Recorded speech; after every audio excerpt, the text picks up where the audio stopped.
क्या ताइवान को लेकर होगा वॉर? क्या ड्रैगन को सबक सिखाएगा अमेरिका? क्या चीन की बजने वाली है पुंगी? क्या चूर हो जाएगा ड्रैगन का गुरु?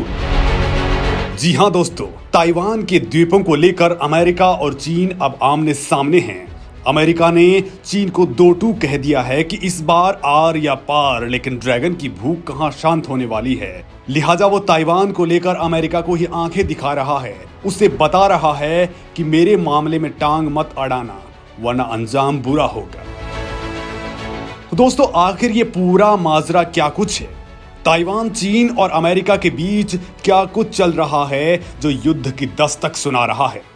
ये मैं आपको इस वीडियो में बताने वाला हूं, लेकिन उससे पहले आपको मेरे साथ बने रहना होगा और ये वीडियो जरूर देखिए, तभी आपको ये पूरा का पूरा गेम समझ में आएगा। इस गेम को समझने के लिए आपको थोड़ा फ्लैशबैक में लिए चलते हैं और चीन और ताइवान की कहानी थोड़ी समझ लेते हैं, तभी आपको पता चलेगा कि आखिर ये मसला एक्चुअल में क्या है। चीन ताइवान में विवाद क्यों चीन ताइवान को बताता है अपना?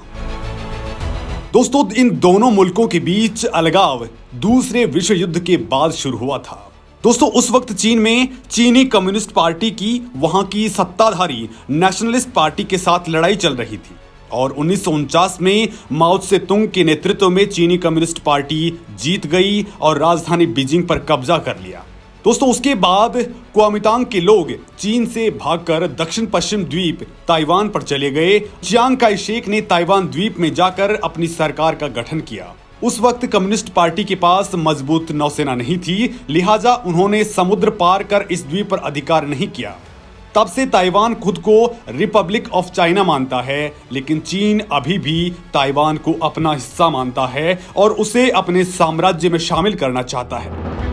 इसके लिए वो युद्ध नीति का संकेत देता है। हाल ही में चीन ने कई बार ताइवान की हवाई सीमा में घुसपैठ करके अपनी मंशा भी जाहिर कर दी है। वहीं ताइवान का कहना है कि वो शांति चाहता है, लेकिन जरूरत पड़ने पर वो युद्ध करने से भी पीछे नहीं हटेगा।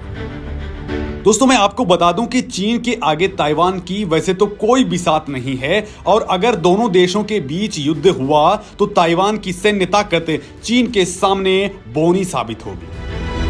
दोस्तों, चीन के पास 20.35 लाख सक्रिय सैनिक हैं, तो वहीं ताइवान के पास केवल 1,63,000 सक्रिय सैनिक हैं।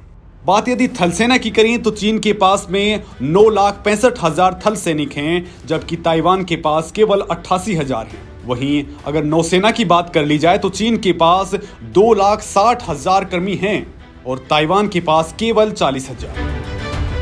दोस्तों, चीन की वायुसेना में करीब 4 लाख लोग हैं, जबकि ताइवान के पास केवल 35,000 कार्मिक हैं। इसके अलावा भी चीन के पास और 4,15,000 दूसरे सैनिक मौजूद हैं। वहीं ताइवान के पास ऐसे कोई सैनिक नहीं है।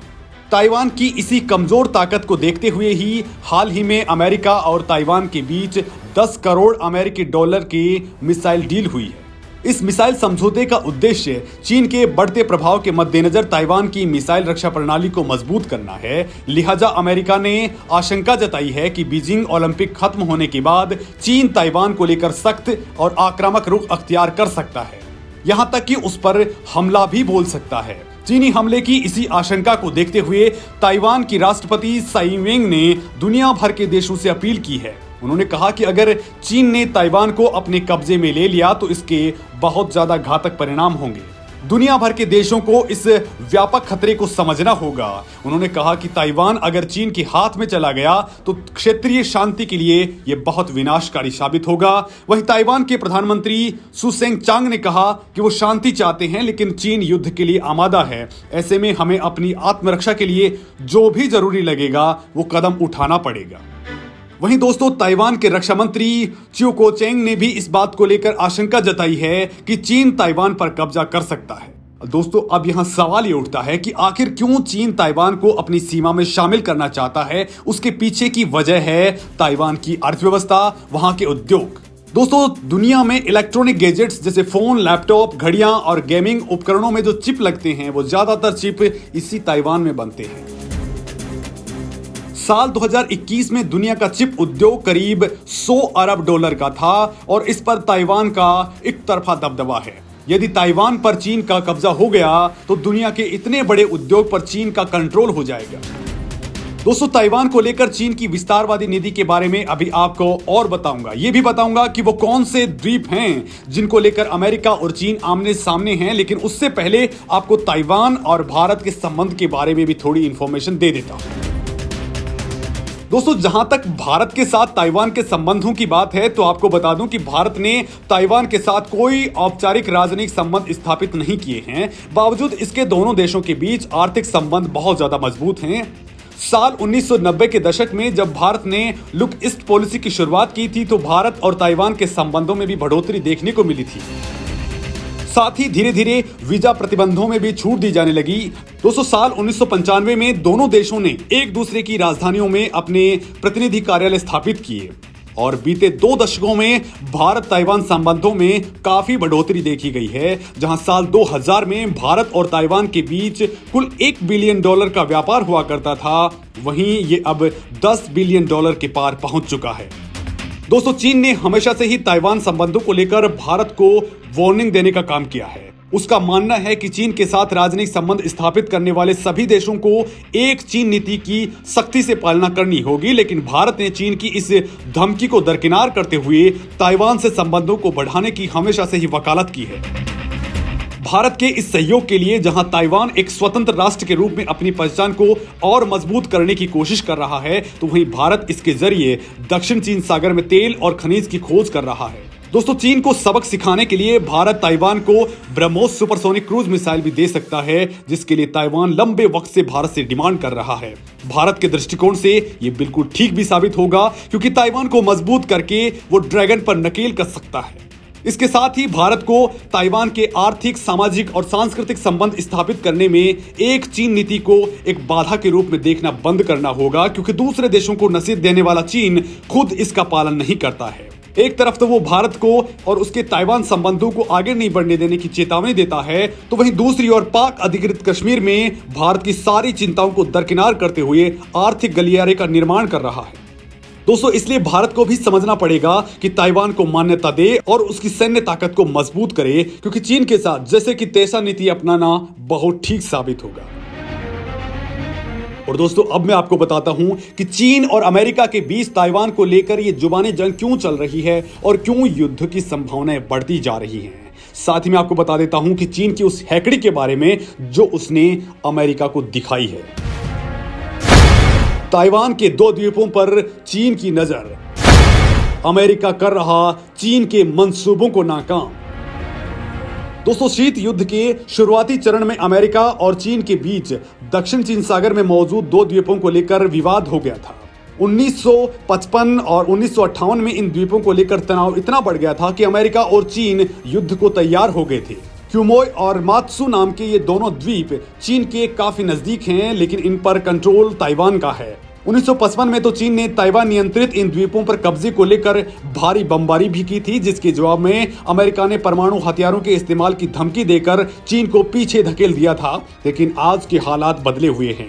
Centre for new American securities का कहना है कि चीन ने बड़े पैमाने पर वायुसेना और नौसेना की ताकत में इजाफा कर लिया है, जिससे वो आसानी से ताइवान के इन द्वीपों पर कब्जा कर सकता है। ऐसे हालात में इन द्वीपों पर तैनाती ताइवानी और अमेरिकी नौसैनिकों को आत्मसमर्पण करने के लिए मजबूर कर देगी। दोस्तों, चीन इन द्वीपों को शुरू से ही अपना होने का दावा करता आया है, वहीं ताइवान भी इसे अपना बताता है। ताइवान को दुनिया के अधिकतर देशों ने अभी तक मान्यता नहीं दी है। ऐसे में अगर चीन इन द्वीपों पर कब्जा करता है तो ताइवान को मान्यता न देने वाले देश खुलकर अपना विरोध भी नहीं जता सकते हैं। ताइवान किसी भी कीमत पर चीन के सामने घुटने टेकने को तैयार नहीं है। ऐसे में अगर तनाव बढ़ता है तो दुनिया को एक बड़े युद्ध से जूझना पड़ सकता है। जानकारों का मानना है कि अगर चीन और ताइवान के बीच युद्ध होता है तो अमेरिका पहले की तरह एक बार फिर ताइवान के साथ खड़ा नजर आएगा, जो चीन के लिहाज से अच्छा साबित नहीं होगा।